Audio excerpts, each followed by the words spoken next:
শিক্ষক দিৱসৰ শুভেচ্ছা জ্ঞাপন কৰিছোঁ।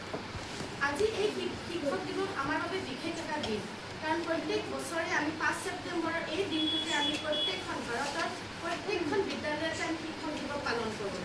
আজিৰ এই তাৰিখত 5 ছেপ্টেম্বৰ তাৰিখৰ 1888 চনত অন্ধ্ৰপ্ৰদেশত ডক্টৰ সৰ্বপল্লী ৰাধাকৃষ্ণৰ জন্ম হৈছিল আৰু তেওঁৰ অনুজ্ঞা মৰ্মে আমি এই দিনটোত আমি শিক্ষক দিৱস হিচাপে পালন কৰোঁ। তেওঁ আমাৰ দেশৰ প্ৰথম উপৰাষ্ট্ৰপতি আছিল, লগতে আমি ব্যক্তি আছিল। তেওঁৰ এই আজিৰ এই তাৰিখত তেওঁ জন্মগ্ৰহণ কৰিছিল। এই তাৰিখটোতে আমি আজি শিক্ষক দিৱস হিচাপে পালন কৰোঁ। এগৰাকী শিক্ষক হিচাপে মই এই দিনটো, কাৰণ শিক্ষক মোৰ কাৰণে এটা পেচা নহয়। তোমালোক আমাৰ দেশৰ ভৱিষ্যত নাগৰিক। তোমালোকক আমি এক মানৱ সম্পদ হিচাপে গঢ়ি তোলাটো আমাৰ এক দায়িত্ব বা আমাৰ কৰ্তব্য।